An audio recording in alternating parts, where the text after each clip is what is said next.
जासूसी मामले को लेकर गोविंद सिंह डोटासरा सभा को संबोधित कर रहे हैं। जुडिशरी हो, चाहे कार्यपालिका हो, चाहे न्यायपालिका हो और चाहे मीडिया हो, सबके ऊपर जासूसी बैठा करके विश्व में सबसे बड़े जासूस होने का गौरव प्राप्त कर लिया मोदी जी ने और अमित शाह जी ने। आप और हम सब देख रहे हैं कि किस प्रकार से बाबा साहब ने हमें संविधान दिया। उस संविधान में अधिकार दिया हुआ है कि निजता का हनन नहीं होना चाहिए। उस संविधान के तहत कानून बनते हैं और वो कानून साफ और स्पष्ट है कि किसी भी व्यक्ति का अगर कोई राष्ट्रीय सुरक्षा को खतरा नहीं हो तो उसके बाद में किसी का फोन टेप नहीं किया जाता। लेकिन यहाँ तो जो पेगासस सॉफ्टवेयर के माध्यम से मोदी जी ने और अमित शाह जी ने ये खरीदा और खरीद करके पूरे देश के तमाम नेताओं, तमाम जजेज, उनसे जुड़े हुए लोगों के, तमाम मीडिया के अच्छे अच्छे जो घराने हैं, मीडिया हाउस हैं, उनके ऊपर किस प्रकार से उन्होंने पहरेदारी बिठाई और उनके फोन हैक करके, उनके फोन टेप करके उनकी बातों को सुना। आज ये लोग कह रहे हैं, इनके आईटी मंत्री कह रहे हैं कि हमने कोई फोन टेप नहीं कराए। 2019 में लोकसभा के अंदर इसी मोदी सरकार के मंत्री ने ये कहा था कि हाँ, हमें शिकायत मिली है कि एनएसओ को हम लोग नोटिस दे रहे हैं कि किस प्रकार से फोन टेपिंग हो रहे हैं। मैं समझना चाहता हूं, क्या बताइए, जब सरकार के अलावा ये सॉफ्टवेयर मिल नहीं सकता, मोदी जी और अमित शाह के अलावा कोई खरीद नहीं सकता, तो आप किस प्रकार से अपने केंद्र के मंत्री, अपने पूर्व मुख्यमंत्री, अपने नेता, हमारे नेता राहुल गांधी जी, उनका स्टाफ और तमाम मीडिया के बड़े बड़े हाउस, प्रिंट मीडिया के लोग, उनके फोन किस प्रकार से टेप किए जा रहे थे, ये बताने का कष्ट करेंगे मोदी जी और अमित शाह जी। हमारे नेता राहुल गांधी जी बार बार कहते हैं कि इससे बड़ी झूठों की कोई पार्टी नहीं है। ये अमित शाह और मोदी जी झूठों के बादशाह हैं। ये देश के ऊपर हिटलर शाही से शासन कर रहे हैं।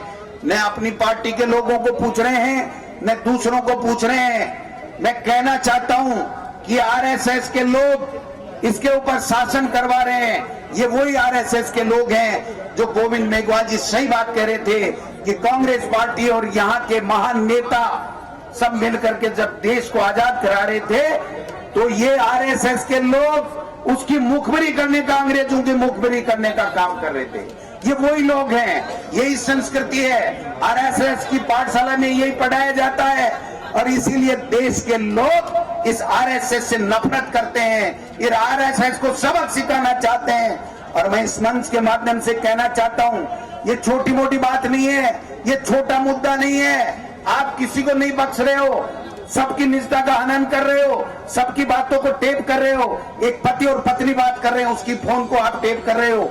एक नेता अपने परिवार से बात कर रहा है, उसका फोन टेप कर रहे हो। एक नेता अपने नेता से बात कर रहा है, उसकी फोन को आप टेप कर रहे हो। अरे आपने तो नेताओं को छोड़ो, नेताओं के औषधियों को भी नहीं छोड़ा। इससे ज्यादा नीचता की कुछ पराकाष्ठा जो मोदी सरकार ने की है वो हो नहीं सकती है। मैं निवेदन करना चाहता हूं, अगर इनमें दम है तो सुप्रीम कोर्ट से जांच करवाइए।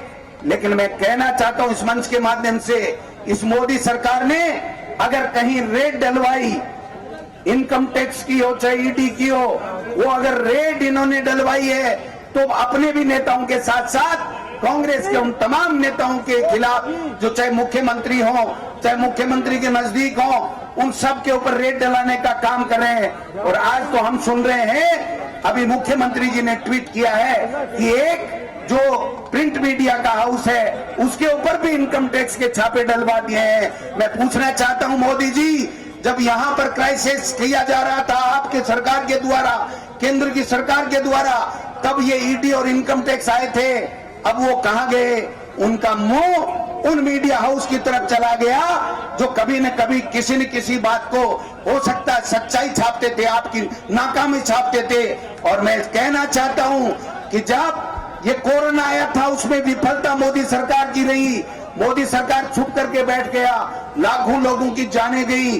और आज जब भ्रष्टाचार का आरोप आरएसएस के प्रमुख के खिलाफ लगा, तो जैसे चूहा बिल में घुसता वैसे दिल्ली जा करके अपने आकाओं के पास में वो भ्रष्टाचारी लोग बैठ के जांच में सहयोग नहीं कर रहे हैं। उल्टे यहाँ पर 8-8 मुख्यमंत्री बने घूम रहे हैं। एक मुद्दा बता दीजिए जनता का, एक मुद्दा बता दीजिए कि पानी के लिए इन्होंने लड़ाई लड़ी क्या, इन्होंने किसान के लिए लड़ाई लड़ी क्या। 8 महीने 10 महीने से ये किसान सड़कों के ऊपर बैठे हैं, इनकी सुनने वाला कोई नहीं है। आप कह रहे थे ना कि नोटबंदी खत्म करते आतंकवाद समाप्त हो जाएगा, भ्रष्टाचार समाप्त हो जाएगा, काला धन विदेशों से आ जाएगा। मैं पूछना चाहता हूं मंच के माध्यम से, आ गया क्या मोदी जी काला धन, हो गया क्या भ्रष्टाचार समाप्त? अरे भ्रष्टाचारियों,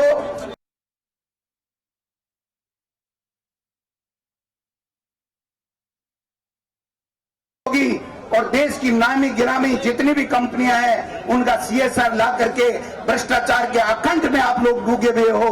किस मुंह से आप बात करते हो? किसानों के सामने आप आंख मिला के बात नहीं कर सकते। गरीब की थाली से रोटी जा रही है, महंगाई दिन प्रतिदिन बढ़ रही है। आपको पेट्रोल के, डीजल के और गैस के और हम तमाम जो वस्तुएं उपभोक्ता की है उनकी रेटें कम करने की आपको चिंता नहीं है। आप सबके फोन टेप करा रहे हो। अरे भाई, वसुंधरा जी को तो वैसे ही कोने में बैठा दिया, उसके ओएसडी को भी टेप कर रहे हो आप फोन। इससे ज्यादा शर्म की क्या बात हो सकती है? और आगे मुंह बढ़ बढ़ के बोल रहे हैं ये आरएसएस के नेता। मैं इनको चैलेंज देना चाहता हूं, मैं चैलेंज देना चाहता हूं कांग्रेस पार्टी सोनिया गांधी और राहुल गांधी के नेतृत्व में आपको बेनकाब करके छोड़ेगी, आपकी सच्चाई को जनता के सामने ला के छोड़ेगी। जब तक हम पीछा नहीं छोड़ने वाले हैं। निम्बाराम जी सुन लीजिए मेरी इस आवाज को, किसी भी देश के कोने में छिप जाइए, इस पुलिस की जांच का सामना आपको करना पड़ेगा। दूध का दूध, पानी का पानी होकर के रहेगा।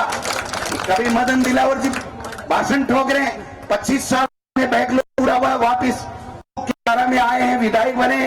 कभी गुलाब चंद कटारिया जी भाषण जोड़ रहे हैं। अरे भाई, इतनी मिर्ची क्यों लगती है आरएसएस के खिलाफ? जब हम लोग सच्चाई की बात बोलते हैं, मिर्ची लगने की जरूरत नहीं है। अगर आप में हिम्मत है तो मेरे किसी भी मामले में आप जांच करवा लीजिए, मैं उनके प्रदेश अध्यक्ष और कटारिया को न्योता देता हूं। और वरना उस निम्बाराम को यहां लाइए, राजस्थान में ला करके बताइए कि ये पुलिस के सामने निम्बाराम आ गया।